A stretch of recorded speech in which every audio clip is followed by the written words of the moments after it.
Hello everyone, my dream মাই গার্ডেনে সকলকে স্বাগত। এই 20 লিটার জলের ড্রামগুলো গাছের পক্ষে একদমই উপযোগী নয়। আমি আগেও একটা ভিডিও দিয়েছি, সেখানে ঠিক একই বিপদে পড়তে হয়েছিল গাছটাকে রিপোর্টিং করার সময়। আর আজ দেখুন এই সবেদা গাছটাকে রিপোর্টিং করতে গিয়ে সেই একই বিপদে পড়তে হলো। গাছটাকে অনেকক্ষণ থেকে চেষ্টা চলছে বের করার জন্য, কিন্তু কিছুতেই বের করা যাচ্ছিল না।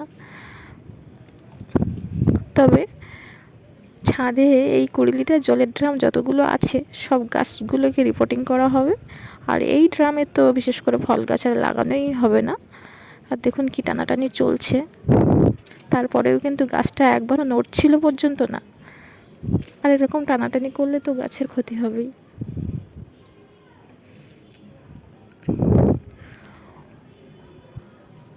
অনেক চেষ্টার পরে দেখুন গাছটাকে একটু নাড়ানো গেছে। আর এই গাছটাকে বের করে কেটে দেওয়া হবে।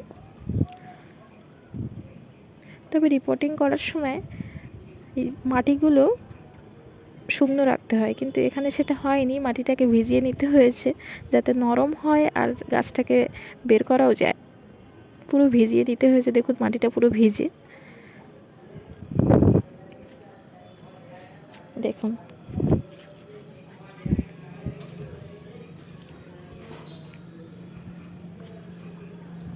আর দেখুন কেটে লাগানোও হয়ে গেছে। আশা করছি আর এরকম আর অসুবিধা হবে না।